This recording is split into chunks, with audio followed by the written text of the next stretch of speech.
Биздин үйдүн алдылары парковка экен булар. Бұл Ош шаарындагы Аскар Шакиров көчөсү менен кесилишкен Московская көчөсүнүн тургундары. Жергиликтүү тургундар өз маселесин буга чейин тийиштүү кызматтарга кат аркылуу жолдоп, натыйжалуу майнап чыкпагандыктан биздин телеканалга кайрылышкан. Тургундардын башкы талабы жаңыдан иштей баштаган Манасата ресторан кафесинин ишмердигин токтотуу же эрежеге баш ийдирүү. Бул сиздер көргөн өздүк тасма. Анда жашоочулар тамактануучу жайдагы түнкү унаа тыгындыгын тартып алган. Иштеткенден баштап парковка кылып, үйлөрдүн ичинен бери эшикке чыга албай калдык. Келген машиналар полный мусорлар таштап кетишет.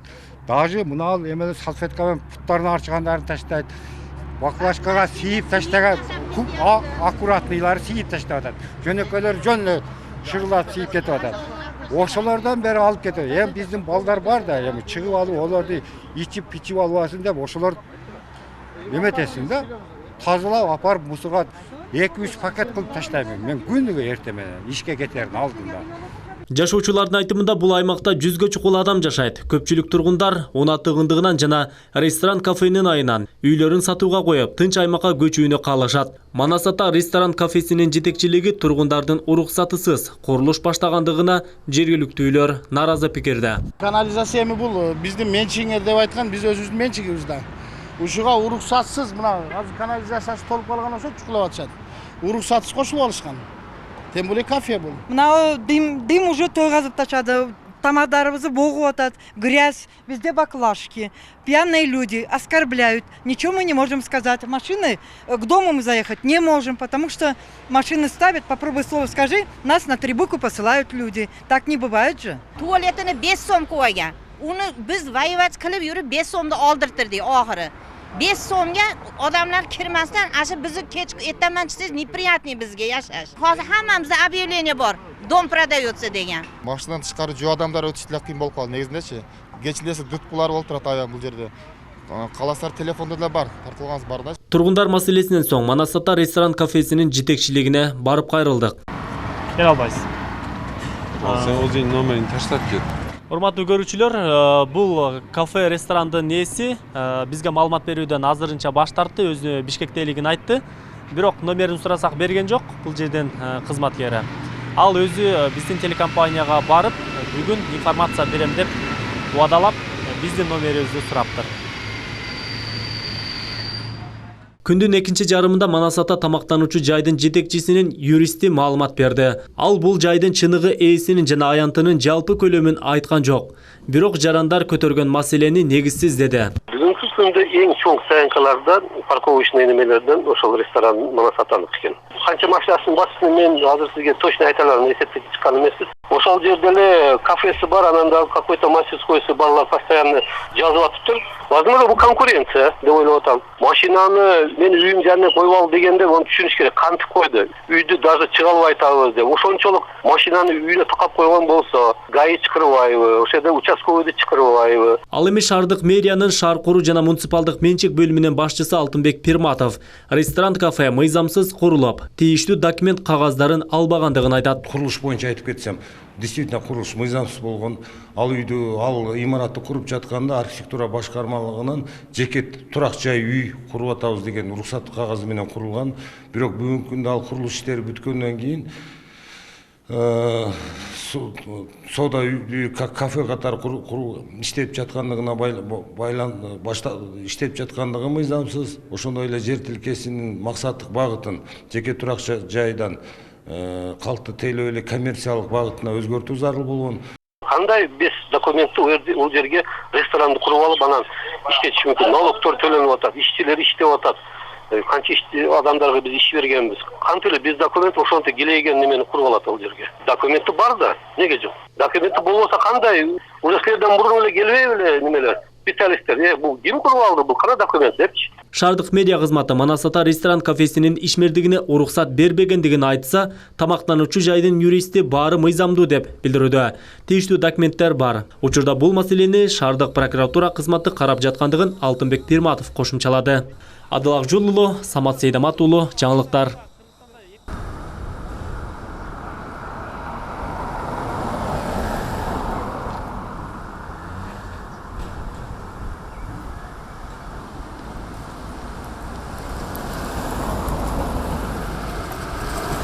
Бұл ээсине айтуу эмес, ээсини тапкан жокпуз. Ээсине айтсаңдар азыр сен интервью алдың го жанагы бала. Ушу баланы чыгарып коет, же дагы бирөөсүн чыгарат, ээси келбейт. Каякта десең Бишкекте деп айтат. Анан көп жолу ушу курулгандан баштап биз буга жалып айттык. Бул бүтүп башталгандан бери дагы таппайбыз ээсин. Келебиз, ушулар чыгат, бир-экөөсү, жанагы бир администратор бар эле мурунку. Ал киши азыр иштебей калды, ордуна башка бирөөнү коюп бер деп атпайбы? Ошолор гана жооп берет, кимиси келсе дагы экетек инспекциядан келеби, архитектураданбы, биздин мына жерде жашаган тургундарбы, ким эле келсе, ошолор чыгып туруп жооп берип коет, башка эч ким жооп бербейт. Анан дагы канализация боюнча мына Москва көчөсүнүн 35 тургуну мына Шакиров көчөсүнөн бар. Биз канализация жасаганбыз 3 жыл мурун. 25 миң, кейбиркилер 26 миңден 23 миңден топтолгон. Эми колунда кимде көбүрөөк болсо көбүрөөк берген. Ошол канализация эми бул биздин менчигиңер деп айткан, биз өзүбүздүн менчигибиз да. Ушуга уруксатсыз мына азыр канализациясы толуп калган болсо чукулап атышат. Уруксатсыз кошулуп алышкан. Тем более кафе бул. Анан тем более бул жерде мына жогору жакта 2 кафе бар, алар да уруксатсыз эле кошулуп алган.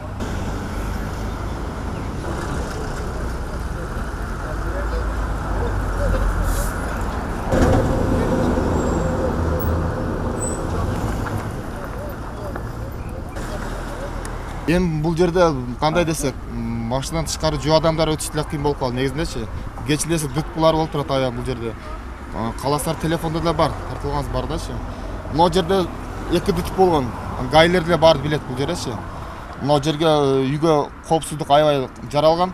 Тиги мына столбалар болбогондо мына үй ичине кирип деле кетмек. Гайлерден маалымат бар. Бул жактан келген аябай катуу машиналар келет. Нар жактан чыгат, бул жактан чыгат. Ошол машина дутп болот бул жерде. Ал бир. Экинчи маселе, мына жерде биздин аялдамабыз бар. Ушул аялдамалда биздин окуучу балдар мектептерге барат. Биз жумушка барабыз. Жумуштун аялдаманын алдында таксилер турат, ээлеп алышкан. Өкмөттүн маршрутка автобустар токтолбойт ал жердечи. Токтолуп мына жерде токтойт. Жаш балдар алып чыккан, мүмкүн эмес, аябайчы. Остановка токтолбойт. Машина толкан мына жерде. Карасаңыздар болот остановка. Ошол коопсуз жана айттым.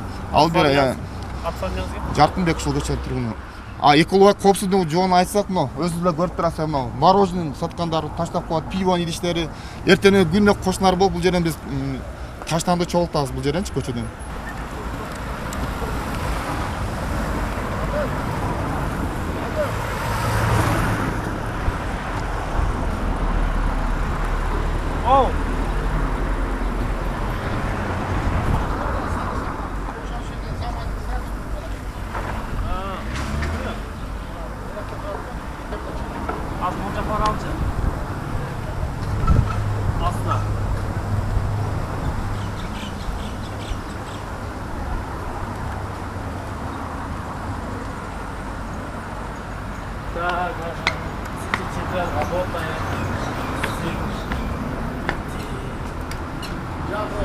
Номерлерин антабыз, номерлер да жооп берет. Жоголгон бөлүм администратор жооп берген.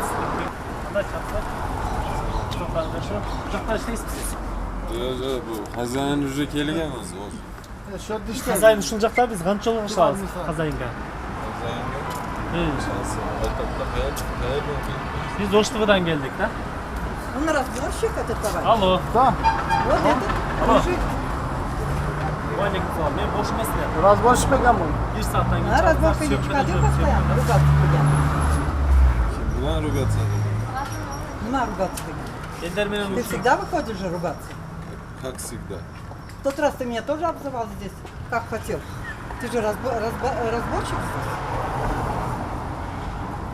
Когда вам говоришь, машины поставьте по порядку, уберите. Здесь люди тоже работают, они тоже хотят зарабатывать. Только ваши, что ли, должны зарабатывать деньги? Түшүндүрүп айткансыздар да эми. Түшүндүрүп А айткансыздар. бесполезно говорить. Они делают вид, как будто мы никто здесь. Они только здесь хозяева. Так же было. Я тебе что сказала в тот раз? Ты говоришь, ты кто такая? Это не моя машина. Ты кто такая? Вот кто такая? Я вот здесь живу, вот я кто такая? Я хочу покой, чтобы было у людей. И у нас покой должен быть. И люди должны зарабатывать тоже. Всю улицу завладели. И улицы, и Анда сиз өзүңүз жок болдуңуз. Мына жакта парковка барбы? элдер айтылат парковка жок болуп мындай эме болуп кетти. Машина бурон болуп, ар жак мына жака машиналар дейбиз, анан мусорлар бизге жыйылып калып атат турат. Анан мен суром, тийиштүү иш кагаздар, тийиштүү мекемелерден иш кагаздарды алгансыздарбы? Документтери барбы? Мыйзам эле ошол эле турат. Жок, жарандар маселеси боюнча сиз айттыңыз. Жарандар маселеси боюнча сизге кайрылышканда эми? Menga qaralgan men ishtebemku. O'zini xazini kelib o'zi ishlayapti уже, o'zini odam. Murun ishdegansiz. Hozir ishlamaysiz. Yanında do'g'rim bor. İşte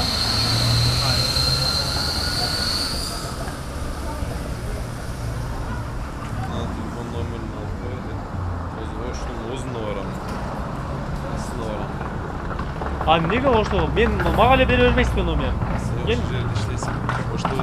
Ооба, bir маалымат bir тарапта болуп калып аласың. Мага эме номерин берем, өзүм чалам. Же өзүм барам деп атам. Oşto'nun o'zini boraman. Оштунун өзүнө барат экен. Качан келет экен бизге? Обедке чейин келет. Бишкектен де рейсим обед. Өзү мен бере албайсызбы номерин? Мага чалсам бере албайсыз. Sen o'zing nomerini tashlab kel. Келиңиз, мен сизге номерин таштап коеюн анда. Аттен жазып берейин. Aytib. 0554 910105. Урматтуу көрүүчүлөр, бул кафе ресторандын ээси бизге маалымат берүүдөн азырынча баш тартты, өзүнө Бишкектейлигин айтты. Бирок номерин сурасак берген жок бул жерден кызматкери. Ал өзү биздин телекомпанияга барып, бүгүн информация берем деп убадалап, биздин номерибизди сурапты.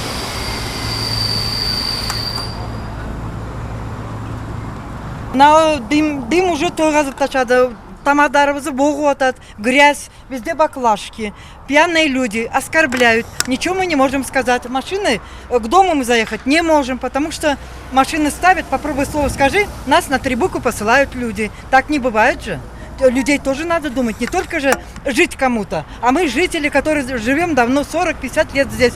Пришел молодой человек, вот такое нам устроил сейчас. Житья нету, все стараются продать свои дома. Как нам жить дальше? Законов нету, никто их не проверяет, ничего не делают. Вот так мы и живем, сейчас мучаемся. Маленькие дети, старые старики, и мы дышим вот этот воздух, который ночью, клубы дыма не дают нам дышать. Вот наше это самое. Пускай он что-то делает, у него ничего незаконно, пусть делает все законно. Пускай возле своего дома построит, а не возле наших домов. Правильно говорю? Как вы думаете, правильно говорю? Пусть возле себя строит. Но нам покоя уже не дает, потому что мы жить не можем. Нам умирать, что ли, теперь из-за того, что у него здесь кафе? У меня работа есть, ребята не могут копейку заработать, потому что ставят они свои машины. У него нету стоянки здесь вообще. Что это 15 машин? Посылают нас, потому что они богатые, я так считаю. 200 метр жерге 7-8 кафе курулуп кетти. Шунун кереги бар беле, жок беле. Азыр чынына келгенде бул тротуар деген нерсе жок. Бул жерде машиналар кагышып атат, балдар тебелеп кеткен учурлар бар, уруп кеткен учурлар бар бизде. Эми биз эмне деп айтабыз? Чынына келгенде буга эч ким каршы болбойт, бирок иштей турган мемеси жок да. Стоянка кылыш керек. Стоянка адан кийин дагы мына мэрияга жазып, экотек инспекцияга жазгандан кийин уже булардын эч кандай документи жок. Нурманов Райымбек. Анан документи жок болсо, башкасы жок болсо, ким уруксат берди? Анан мисалы үчүн биздин жашоочулар үчүн биринчи тынччылык керек, ден соолук керек. Эшикке чыксаң, чыга албасаң, балдар эшикке көчөдө ойной албаса, биздин мына территорияда балдар ойной турган эч кандай территория площадка жок. Туура айтасыз, Ош шаарынын Шакирова көчөсүндөгү курулган мыйзамсыз манас ата дүкөнү боюнча бизде маалымат бар. Буга чейин ошол жердеги жергиликтүү тургундарга арыз менен кайрылышкан. Кайрылды биз жарандардын арызын биз Ош шаарынын техникалык жана экологиялык коопсуздук боюнча башкармалыгына жолдомо алгат. Курулуш боюнча айтып кетсем, действительно курулуш мыйзамсыз болгон. Ал үйдү, ал имаратты куруп жатканда архитектура башкармалыгынан жеке турак жай үй куруп атабыз деген уруксат кагазы менен курулган. Бирок бүгүнкү күндө ал курулуш иштери бүткөндөн кийин сода үй, кафе катары иштеп жаткандыгына иштеп жаткандыгы мыйзамсыз. Ошондой эле жер тилкесинин максаттык багытын жеке турак жайдан калкты тейлеп эле коммерциялык багытына өзгөртүү зарыл болгон. Ушул себептерден биз Ош шаарынын экологиялык жана техникалык коопсуздук башкармалыгына тапшырма берип, алар бул маселенин үстүнөн иштеп жатат. Азыр эле аталган башкармалыктан маалымат алдым. Манас ата ошо кафесинин менчик ээлеринин тарабынан техинспекциянын талаптарына кайдыгер мамиле жасагандыгына байланыштуу бүгүнкү күндө ошол Манас ата кафесинин менчик ээлерин өз билемдик менен курган деген талап менен Ош шаардык прокуратурасына иш кагыздары өткөрүлүп, бүгүнкү күндө Ош шаардык прокуратурасы тарабынан иш кагыздары каралууда.